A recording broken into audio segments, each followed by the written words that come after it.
Agora sim. Agora sim. Seja muito bem-vindo. Eu agradeço muito por você ter aceitado o convite. Nós estamos no segundo dia da SOS Arte. Nós hoje estamos aqui com o João Guilherme. Vamos abordar os direitos autorais da arte e afins, né? Aqui mais compete a parte jurídica sobre a arte. Todo artista acaba se embananando todo nisso em algum momento. João Guilherme é advogado, sócio do Dávila Magalhães e Pacheco Advocacia de Negócios, graduado em Direito pela UFBA e pós-graduado em Direito Empresarial. E que alguns não sabem, também é músico e poeta. Muita pretensão, né? Sou um admirador. Nada disso, meu cara. Vamos falar então dos nossos direitos autorais. Um assunto bem complicado. Meu caro, o que seriam esses direitos autorais? Vamos começar por aí, né? O que caracteriza isso? Isso. O direito tem vários ramos, né? E todos os ramos do direito, eles são conectados uns com os outros. Os direitos autorais são um recorte do direito que protege quem faz obras, né? E aí existem várias categorias disso. Eu acho que a pergunta mais importante é, né, o que efetivamente o direito autoral protege. E aí a gente tem, assim, nessa área de direito autoral, tem muita confusão com propriedade intelectual, que é uma coisa similar, mas um pouco diferente, né? Justamente em relação ao objeto. Primeira coisa que a gente tem que saber, hoje no Brasil, os direitos autorais são regulados, eu vou entrar no objeto dele, por uma lei específica, certo? Que é a Lei Federal 9.610. João, por que você está falando números aqui? Porque eu acho bacana, quem é da área artística, dar pelo menos uma vez uma lida nessa lei. Na verdade, se você botar no Google Lei Direitos Autorais, vai aparecer um link do Planalto, no site do governo. Repete aí qual é a lei, pessoal. 9.610. Vou anotar. 9.610.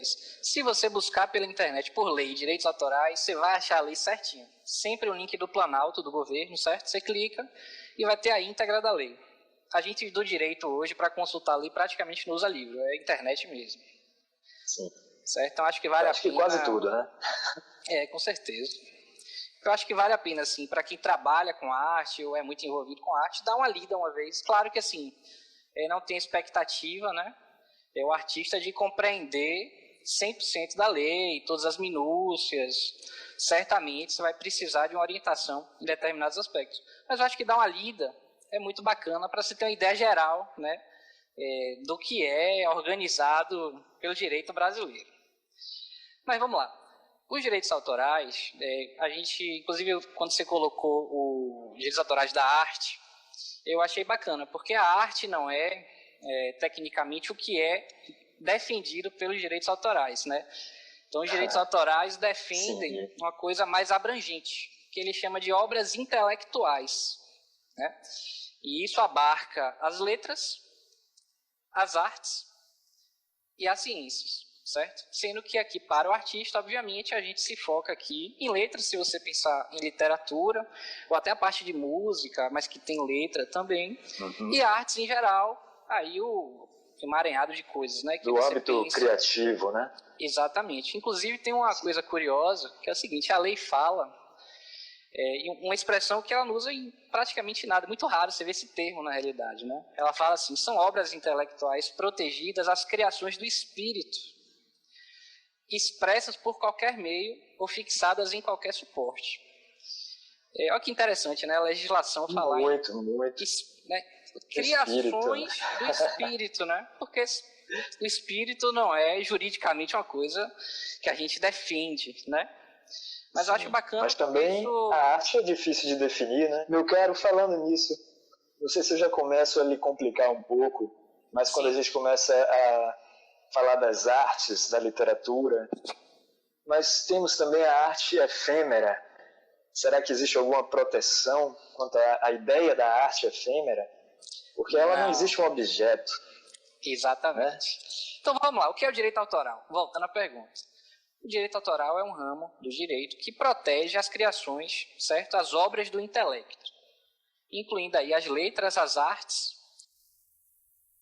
E aí você pensa um leque variado, não só aquelas que você pode registrar. Então, por exemplo, hoje em dia já é considerado uma arte protegível, digamos assim, uma apresentação oral, né? Às vezes em alguma cultura que se tem uma tradição de fala, de história contada, isso também é protegido. E basicamente o direito autoral vai tratar da regulação desses direitos, de quem fez a obra, certo? De outros atores que entram aí, atores que eu falo são pessoas que participam, né? Não atores de televisão, de teatro, etc. Porque tá assim, falando de arte, é bom deixar claro. Exatamente.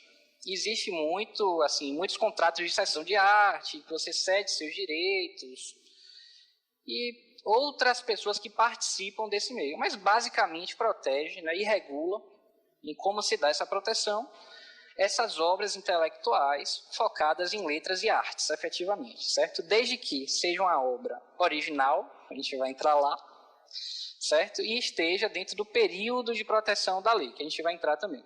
Mas, resumidamente, é isso. Então, esse é o ramo do direito que vai proteger e regular esses direitos. É bastante abrangente, né? E em muitos momentos é meio obscuro você saber do que a que se refere, até onde protege, se protege apenas de uma maneira econômica, não é? Não. É muito importante. Também. Assim, o econômico, obviamente, ele é muito importante, né? Mas não é a única coisa que o direito autoral protege. E aí a gente tem que pensar, falando mais genericamente aqui, a arte como do ponto de vista estético. É uma coisa que você faz, a partir do momento que você finaliza a sua obra, ela deixa de ser sua, né, digamos assim, vai passar a interpretação de quem vê. E, obviamente, toda pessoa que consome uma arte, digamos assim, traz também suas próprias vivências para aquilo que ela observa, etc. e tal. Claro. E, assim, a arte, a obra artística, sendo mais exato, ela também tem uma proteção da própria integridade da obra. Ou seja, não é só o que vão fazer economicamente com a sua arte, mas você tem o direito de preservar a sua arte da forma que ela foi feita. Então, assim, os direitos autorais, a gente divide a proteção deles em duas searas diferentes, certo? A gente fala de uma parte de direitos morais do autor, que é basicamente o que abarca essa integridade da obra, né? Então, por exemplo, você tem o direito de ter o seu nome indicado sempre que sua arte é exibida em qualquer lugar, certo? As pessoas têm que saber quem é que fez aquilo. E você pode dizer sempre, aquilo ali é meu, né? Você pode sempre também manter a arte do jeito que você entender o que ela devesse ser, ou seja, ninguém pode modificar a sua obra sem sua autorização, inclusive obras que você tenha vendido às pessoas, né? Meu caro, isso daí já deu muita coisa, viu? Eu já vendi um quadro uma vez e a menina que comprou, ela tinha um toque e tinha uma linha inclinada no meio do quadro, ela queria que eu tirasse aquela linha. Não, você comprou o quadro assim, o quadro está pronto. Ela me falou que ia recortar as partes que gostou do quadro, ia colar em outra tela. Então... Nunca mais consegui falar com essa mulher. Eu acho que eu prefiro não saber o que aconteceu com o quadro. Sim. Porque é isso, mas é difícil, Não, com certeza. E assim, acho que para o artista é muito frustrante, né? Você ter sua arte feita de uma forma que você não concorda ou não pensou. Então, o direito autoral protege também a integridade da obra como um todo, né? E não só a destinação econômica que se dá a ela. Então, essa parte é mais focada nos direitos morais do autor, certo? E a violação disso enseja aí uma eventual condenação por danos morais. E aí o valor financeiro disso varia muito, certo? E tem um outro lado que são os direitos materiais do autor, que aí entra essa parte de reprodução, edição, adaptação, tradução, distribuição da obra em geral. E aí também, claro, existe um limite, né, do que é que se pode fazer com essa obra, mas normalmente essas coisas são reguladas por contrato. Normalmente no direito autoral, a ausência de um contrato escrito dá uma prevalência, digamos assim, ao artista. Então, se você não combinar que a pessoa pode reproduzir a sua arte, etc., ela não pode. Você sempre presume, dentro do direito autoral, né, Você interpreta restritivamente as coisas, ou seja, você vai dar uma abordagem mais segura. Isso é muito importante, cara. Isso é muito importante porque eu creio que o pensamento é até o contrário, porque principalmente nas artes visuais existe uma ideia informal da arte. Sim. Então, se foi feito tão sem o cuidado de um contrato, então eu posso fazer o que eu quiser com isso aqui. Eu comprei, é meu. Existe essa ideia. Sim, é uma ideia assim, totalmente dentro do direito autoral equivocada, né? Claro que existe um papel importante da gente que é de infundir esses direitos para as pessoas entenderem, né, exatamente o que é que pode, o que é que não pode. Por isso que eu comecei aqui a live falando que se você é da classe artística, passe o olho na lei rapidamente. Talvez você não tenha paciência de ler toda, né? Mas você vai entender algumas coisas básicas ali e alguns artigos são muito claros. Você lê e você entende, pô, então é assim, entendeu? No mínimo, vejam essa live gravada aqui depois, que não viu antes. Com certeza. Porque vai dar um direcionamentozinho, né? Não, sem dúvida, sem dúvida. E assim, é bacana de conferir. Pela primeira vez que eu li, estava estudando ainda, achei bem legal. Claro que assim, essa é uma lei de 1998, tá? Então, é uma lei que não foi feita pensando na geração de internet que a gente vive. Em 22 anos, a evolução tecnológica foi a um ritmo que não se imaginava na década de 90, né? Claro.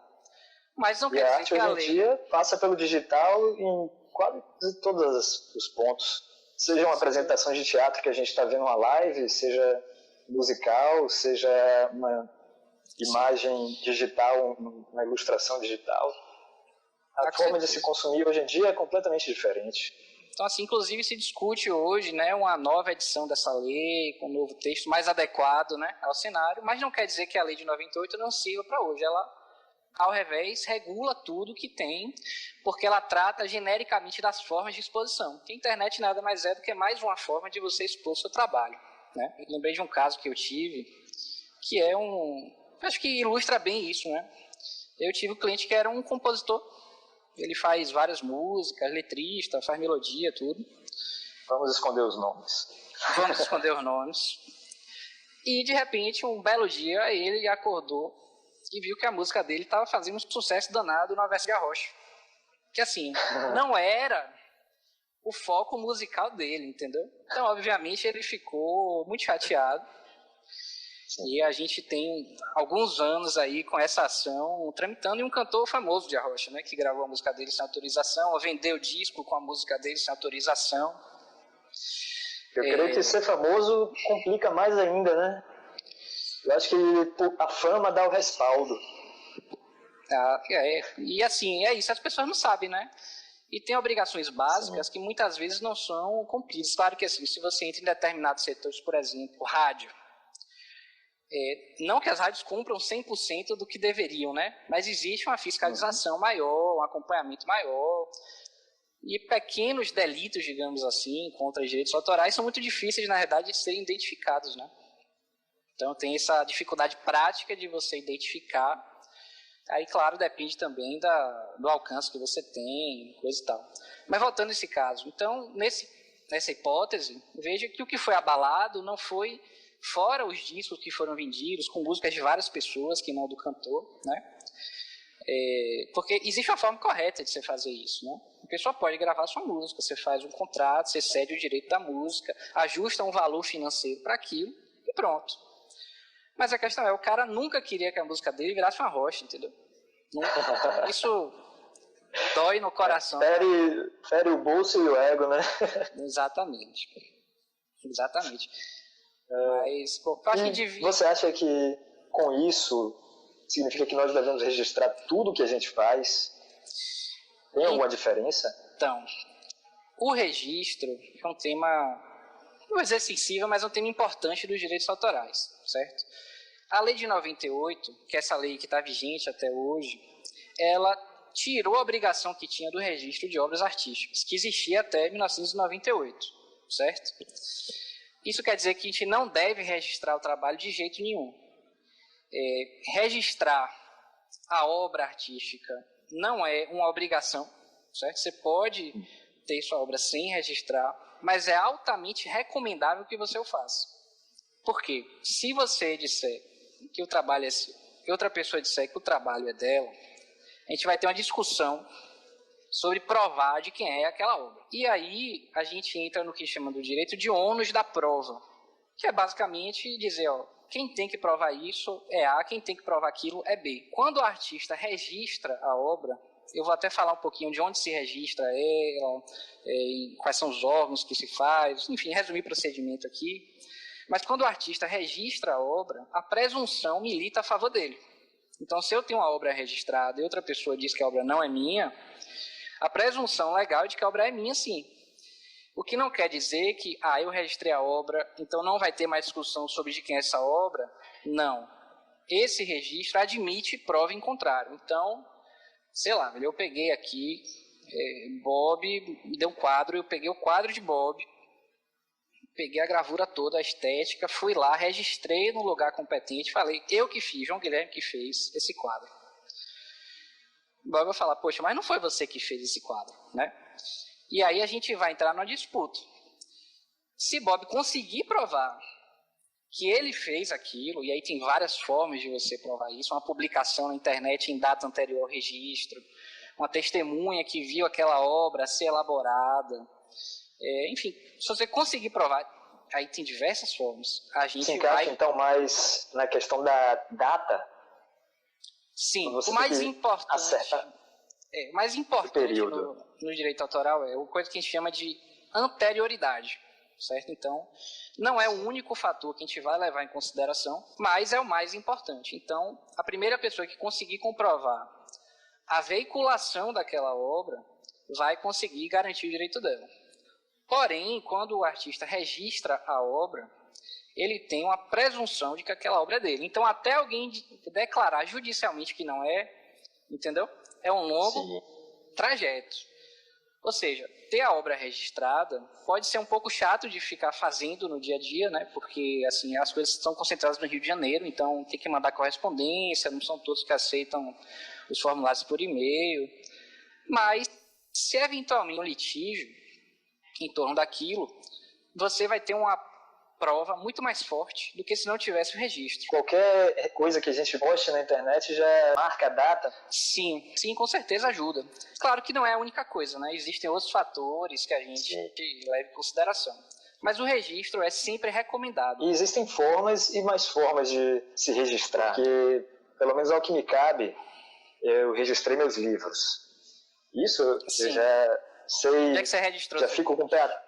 Eu fico com o pé atrás já há algum tempo, então desde a ideia inicial, as primeiras páginas, eu já enviei para a Biblioteca Nacional.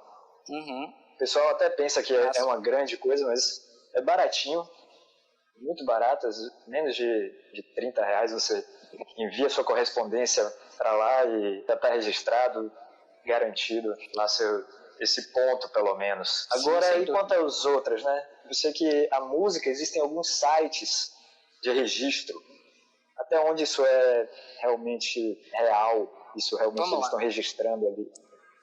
O registro oficial é feito por entidades bem definidas em lei, tá? São, hoje em dia, basicamente a Biblioteca Nacional, que registra, é a maior que tem, né? Registra coisas escritas em geral.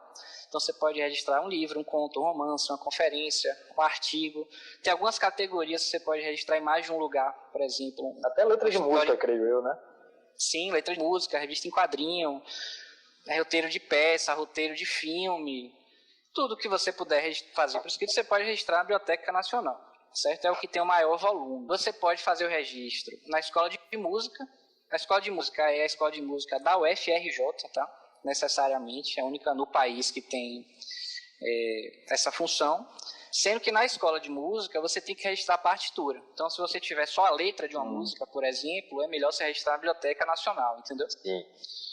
Mas, assim, a música completa, inclusive com acréscimo de letra, o mais indicado é a escola de música da UFRJ. Existe a escola de Belas Artes da UFRJ também, e aí concentra mais esses trabalhos de gravura e trabalhos manuais, escultura, joia, personagem de quadrinho, fotografia, pintura, escultura, aquarela, desenho, Enfim, o que você pensar aí de coisa ilustrativa.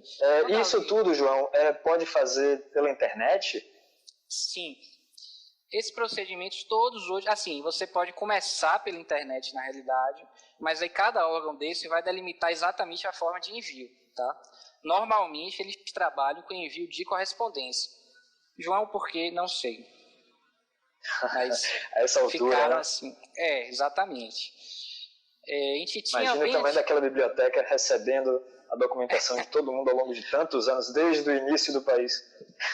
Laipiton, poesia também, aqui na Biblioteca Nacional. Eu registrei Nacional. o livro de poesias, que saiu agora, está lançando esse mês, o livro de poemas ilustrados. Eu registrei tanto os poemas quanto as ilustrações pela Biblioteca Nacional. O INBS, exatamente. Inclusive, por volta de uns R$20, você também faz tudo pela internet, você recebe seu códigozinho, aquele código de barras que fica atrás do livro, muito fácil, qualquer pessoa pode fazer. Hoje em dia, a gente vai até ter uma outra live sobre publicação, autopublicação. E aí eu posso falar um pouquinho mais do processo, pelo menos da parte do livro, né?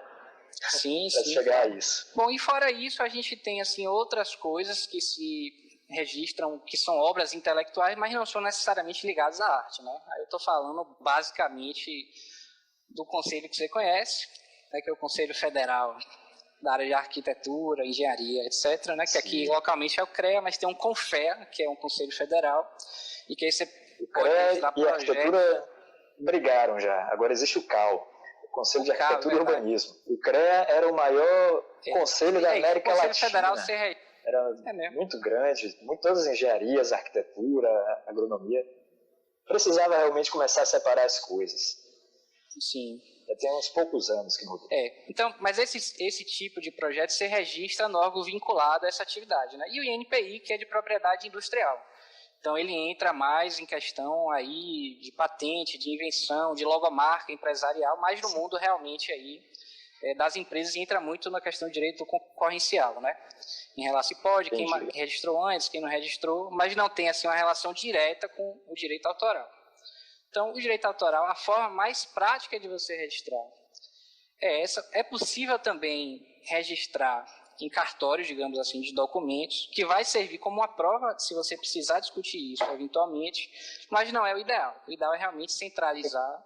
Como faria isso? Você levaria uma foto, por exemplo? Você pode ir no cartório, uma cópia de um título de documentos, uma cópia do que você escreveu e falar, eu quero registrar isso aqui. A pessoa vai registrar, né? Você vai ter um servidor dizendo que aquilo foi registrado na data tal, no canto tal, ou seja, vai servir como indício de prova. Se você um dia precisar discutir essa autoria, né?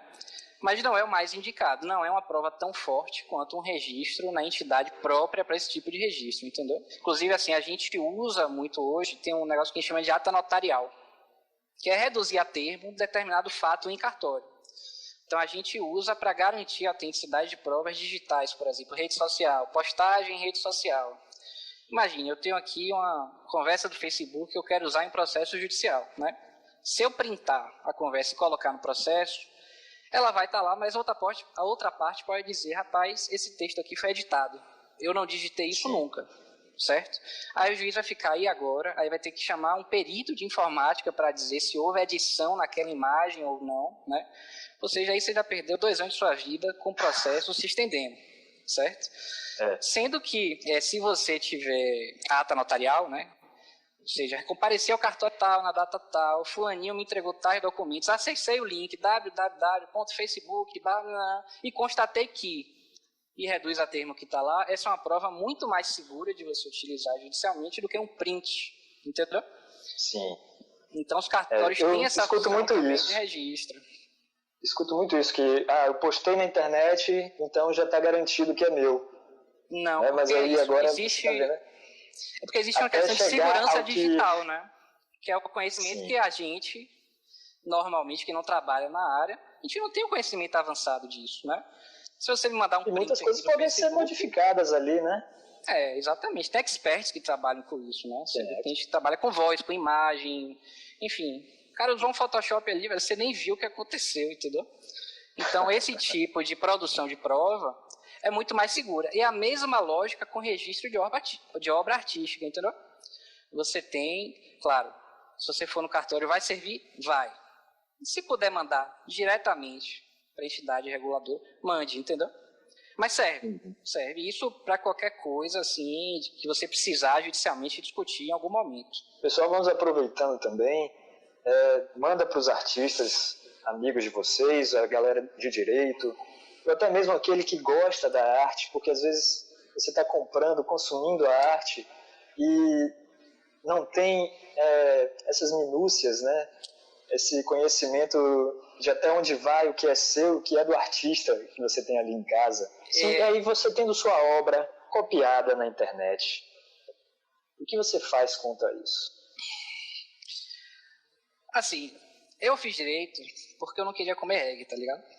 Então, a ideia é não comer reggae. E se você tomar, claro que assim, muitas vezes você não se preparou efetivamente para aquilo, porque você nunca esperava que isso fosse acontecer, né? De você ter uma coisa sua, ou reproduzida sem sua autorização, ou alterada sem sua autorização, ou pior, alguém usou sua obra como se fosse de outra pessoa, né? E aí já é plágio, que é uma coisa já mais séria, né? Inclusive entra já no... Eu acho que é até mais comum, porque na internet isso precisa de menos trabalho. Alterar ainda sim, com certeza. algum esforço. Sim, sem dúvida. Mas existem formas hoje de se chegar a essas pessoas, entendeu? Inclusive assim, porque quando a gente pensa em direito autoral, claro, a principal fonte é a Lei de Direitos Autorais, mas existem outras coisas. Claro, a primeira coisa é o ideal de logo é você procurar um advogado de sua confiança, né? Para te orientar naquele caso especificamente em relação a como proceder. Normalmente, isso depende do profissional que vai lidar com isso, mas eu sempre tento, quando chega em minha situação dessa, tentar resolver primeiramente, amigavelmente, com outra pessoa, né? Fazer um contato, falar, velho, não é assim, vamos resolver, e tire, e assim, aí tem alguns dados que é bom a gente levantar. Então é bom você saber, sim, a pessoa vendeu alguma coisa sua, ela está comercializando, ou ela só reproduziu e disse que era dela. Porque assim, tudo é defensável, né, em relação ao direito do autor, ou seja, você vai poder correr atrás do prejuízo, digamos assim, de sancionar aquela conduta da pessoa de qualquer forma, mas a gente precisa saber exatamente o que aconteceu. Até porque a lei trata, e aí lembre que eu falei inicialmente que a gente considera os direitos autorais em duas vertentes, os direitos morais do autor e os direitos materiais do autor, certo? Sendo que um é focado mais na integridade da obra como um todo, certo? E a outra parte, a repercussão econômica que essa obra tem. Então, assim, a pessoa publicou um trabalho seu, sem sua autorização expressa, já está errado, certo? Se você quer entrar com ação indenizatória contra a pessoa, muito provavelmente você vai ganha algum dinheiro, pode pedir para tirar do ar, né? Tranquilamente. Mas existem condutas que são mais graves. Tem outro caso de um conhecido, né, o pai de uma amiga, ele é fotógrafo. Eu acho que isso ilustra bem esse caso. Ele foi numa gráfica e imprimir a foto dele. Ele tirou uma foto de uma paisagem bonita, né, no ângulo tal, com a luz tal, assim, tirou uma foto massa. Foi lá para imprimir na gráfica e foi embora. O dono da gráfica salvou o arquivo da foto. Sim. E começou a imprimir a foto dele e a vender na loja. Ou seja, a gráfica vendia um retratinho com a foto do cara em várias resoluções, né? Assim, obviamente não foi o combinado, não era isso que eles tinham acertado, né? Provavelmente o cara pagou para ter o seu trabalho impresso da primeira vez. Com certeza. Não foi nunca autorizou uma coisa de graça. Que a obra fosse reproduzida e muito menos vendida, né? Que é outro, ou seja, veja que esteticamente aí a foto se manteve a mesma, a pessoa não alterou, né? Mas errado não estava identificando quem era o fotógrafo, né? E segundo, você está vendendo uma coisa que não é sua, porque não é só o retrato. Existe uma obra intelectual que foi feita para tirar aquela imagem daquela forma, entendeu? E aí tem uma questão interessante aqui, que é a seguinte: se você entra com ação contra um sujeito que faz uma coisa dessa, ele tem que comprovar quantas unidades daquela obra especificamente ele comercializou e a qual preço. Se ele não conseguir comprovar, tem uma presunção legal que ele vai ter que reparar, ou seja, pagar ao autor o equivalente a 3.000 cópias daqui. Então, se você pensar que, sei lá, um retrato desse, a gente está falando aqui de 90 mil reais, entendeu? E assim, é uma coisa que você consegue efetivamente combater.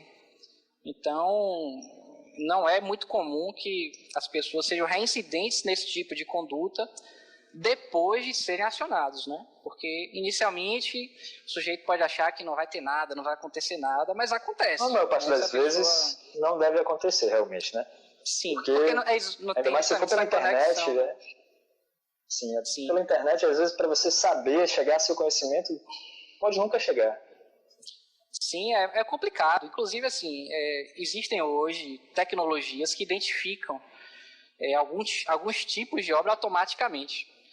E claro, e você vê isso, não mais hoje. A gente está... Repare que coisa interessante, a gente saiu, quando a gente era mais novo, da era da pirataria, né?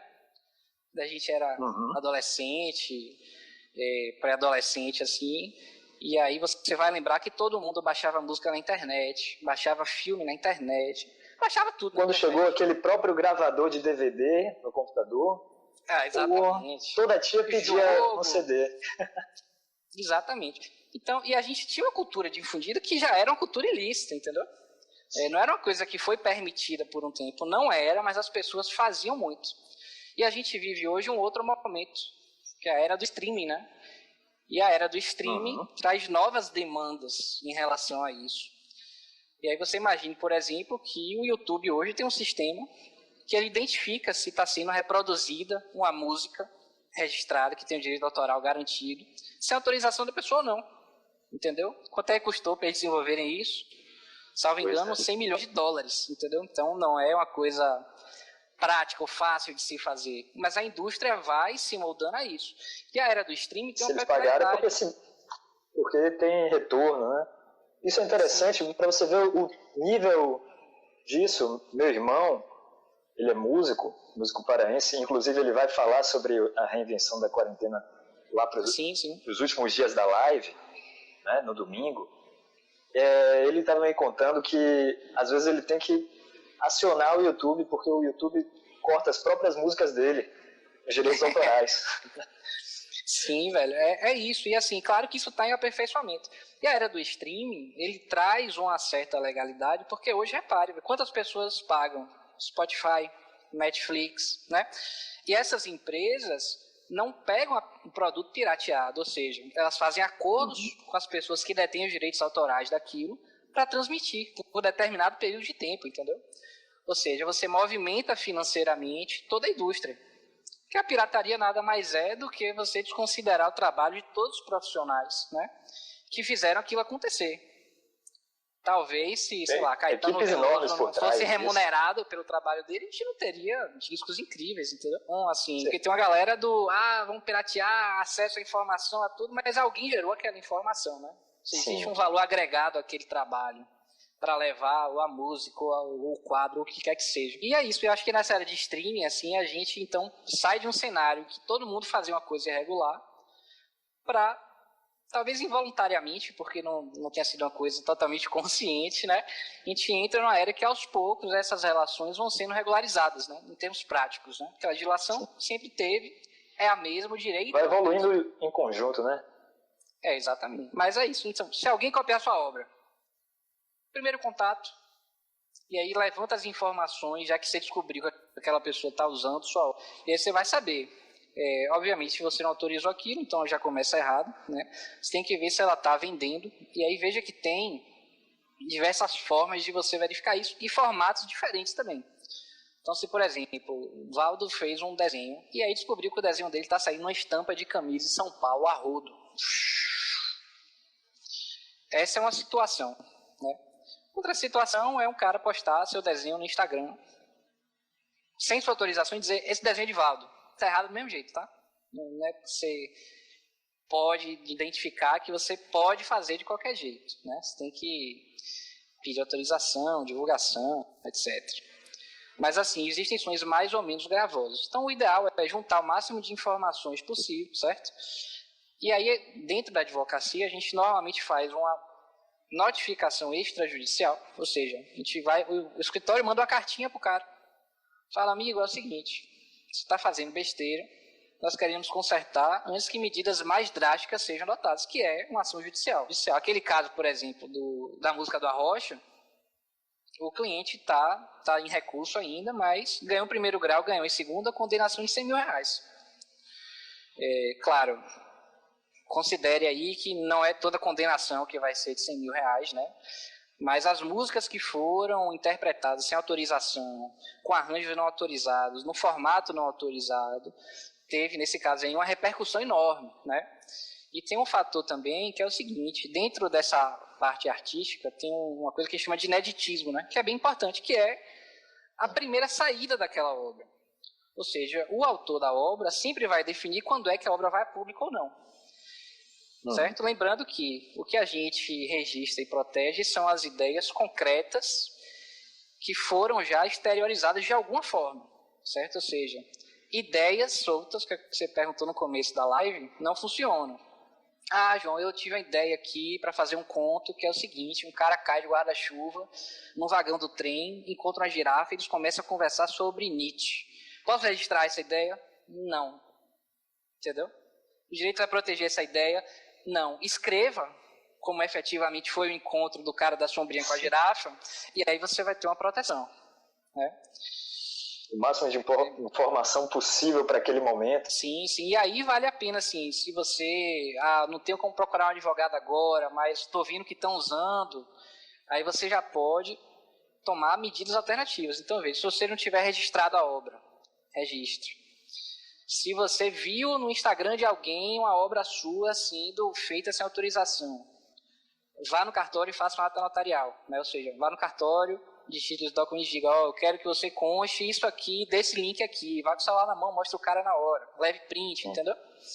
Então, e hoje em dia tem alguns recursos das próprias redes sociais para intervir nisso, mas até onde isso funciona, né?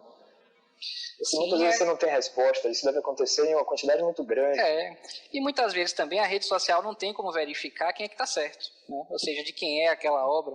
Porque em alguns casos é notório que aquela obra é de determinada pessoa e que a outra cometeu um ato ilícito ali, né? A cópia não autorizada a gente chama de contrafação, né? Dentro do direito autoral. Que é basicamente o cara se apropriar do seu trabalho, tem esse trabalho fim comercial ou não. Às vezes as pessoas têm uma ideia equivocada de que a sua obra tem que estar gerando dinheiro a outra pessoa para que você faça alguma coisa em relação a isso. E não é assim, né? A obra em si já é uma coisa a ser protegida, certo? E as repercussões econômicas disso também são reguladas e podem ser adicionalmente reguladas por contrato. Então é importante, assim, uma pessoa que trabalha muito nessa área, é bacana você ter uma assessoria jurídica para elaborar os contratos, né, para saber botar as cláusulas direitinho. Inclusive tem uma coisa bacana, que você falou do quadro, né, que a menina queria tirar a linha e tal. Sim. Tanto a obra fica, uma parte da obra, digamos assim, né, fica com o autor da obra, mesmo que talvez não fisicamente, né, mas de certa forma você imbui um pouco de sua personalidade naquilo ali, que existe uma previsão legal até de que se uma pessoa vender uma obra sua e tiver uma valorização da obra, ao autor é garantido pelo menos 5% do valor da valorização. Então, se eu compro um quadro Isso eu nunca soube. Bom saber, muito obrigado, vou anotar aqui. Então, se eu compro um quadro seu hoje a R$2.000, mas daqui a 10 anos, velho, você virou um artista internacional com 3 bilhões de seguidores na internet, e seus quadros todos valorizarem, e eu revendo o seu quadro de R$2.000 a R$50 mil, dessa diferença você sempre tem um direito, entendeu? Agora, claro, quando você não faz nenhum tipo de contrato em relação àquilo, fica mais difícil você ir atrás ou comprovar, até porque você tem que ter conhecimento da venda, né? Em tese, a pessoa deveria te informar. Mas existe, ou seja, mesmo quando você se livra, entre aspas, de uma obra, e aí veja que alguns tipos de obra existem um original, né? E outras não. Não existe um original da música composta. Mas existe um quadro original que você pintou naquela hora, é aquele e não tem outro, né? E se você que fez o quadro fizer reproduções desse quadro, tudo bem, a obra é sua, né? Beleza. Mas ninguém mais pode fazer isso. Então, sei lá, eu comprei um quadro seu, ele está aqui na sala. Eu posso tirar cópias desse quadro e dar para outras pessoas e vender? Não. Entende? Eu tenho Se você fizer uma cópia para você mesmo na sua casa, isso é uma coisa que ninguém nunca vai saber, mas onde entra, até onde isso em tese também é moralmente... mas assim, eu acho que aí depende muito relevante, do contexto, né? Exatamente. Sim. Teria uma relevância social, digamos assim. Mas em tese não pode. Você tem uma obra ali, você não pode reproduzir, a não ser que você faça um ajuste com a pessoa de que ela pode fazer aquilo especificamente, entendeu? Inclusive, assim, você pode abrir mão praticamente integral dos direitos que você tem sobre alguma obra. Então, sei lá, velho, eu fiz aqui uma revista em quadrinho, mas eu fui contratado para fazer essa revista. O cara me pagou R$20 mil para entregar essa revista pronta a ele, ceder todos os meus direitos. Pode. Claro, mantendo-se aí sempre os direitos morais do autor. Ou seja, o cara pode alterar a obra? Não pode. Mas ele pode vender aquela obra, ceder, negociar? Pode. Isso é muito comum em várias áreas, assim. Por exemplo, esse cliente meu, que é compositor, ele compõe centenas de músicas, entendeu? E ele não lança a música, ele não é um intérprete da própria música. Ele escreve a música, faz a composição inteira da música e procura gente interessada em interpretar, entendeu? E vende. E normalmente vende não para um artista A, B ou C. Ele vende para uma produtora musical que vai escolher onde é que ela vai alocar aquela música, entendeu? Dentro do portfólio dela, digamos assim. Isso é muito comum. Mas isso precisa da autorização final dele? Sim, isso tudo é ajustado por contrato. Então, assim, a ausência de contrato dentro do direito autoral é muito prejudicial às outras pessoas que não o autor, né? É uma legislação que protege o autor na ausência de contratos. Sim. Agora, pode ser regulados alguns direitos através de contratos. E aí, obviamente, aí tem que checar caso a caso, né? E verificar como é que poderia ser feita essa articulação. Mas, assim, existem... Perguntaram... Pode falar. Eu estou sem um chat aberto, inclusive. Não estou acompanhando. Mas eu estou acompanhando. Pronto. Perguntaram quanto a outros canais de streaming, né? Aqueles gratuitos. O pessoal ainda tem dúvida se aquilo ali é legal ou não. Alguns eu não sei se vale... Existem aqueles stream ou popcorn que os próprios usuários acabam alimentando a plataforma. Em geral, pode considerar um ilícito, né? Porque, assim, para essa, normalmente, não existe... Todo contrato que você faz dentro do direito da arte, digamos assim, direito autoral, ele se presume oneroso, né? Ou seja, se você não consignar nada, vai se presumir que é devido a um valor financeiro por aquele trabalho. Você pode fazer uma coisa gratuita? Pode. Mas aí o ideal é fazer contratualmente, entendeu? Essa parte que o próprio usuário faz um upload de um arquivo, digamos assim, muito provavelmente é um ilícito. Porque muito dificilmente aquele usuário vai ter feito um contrato, um acordo com a pessoa que produziu o trabalho, certo? E aí repare que ele deveria, em tese, ter um contrato com o artista e um outro contrato com quem vai distribuir o conteúdo. Ou seja, ele meio que fica como intermediário, né? Sim. E aí você imagine que isso deva ser difícil de ocorrer na prática. Então, em geral, não. Em relação à Twitch, então eu acompanho um filme de jogo, então eu sempre vejo algumas coisas da Twitch. Fizeram uma pergunta interessante de jogo aí também. Vamos ver. Felipe Lacerda. Seu stream é de um game chamado Valorant. Posso utilizar música no Spotify como trilha sonora das minhas lives? Então, cara, em geral, não. Porque, veja, o Spotify, ele tem contratos com os artistas, certo? Ou com quem represente os artistas. Inclusive, se você reparar, a Twitch corta trechos de música quando ela identifica que está tocando uma música que é protegida. Então fica mudo o seu áudio, entendeu? Agora, claro que isso depende de uma verificação, né? E também eu não sei qual é o nível de eficiência dessa apuração dos sistemas, porque aí já é uma coisa que não é feita manualmente, né? Ou seja, existe um programa, uma coisa que observa aquilo ali. O Spotify, ele tem contratos com as pessoas que detêm os direitos da música. Até onde eu sei, se não tem, deveria ter, mas a gente presume que tem. E você pode ter um contrato intermediário para isso. Para você ouvir a música. mas você não pode reproduzir a música, entendeu?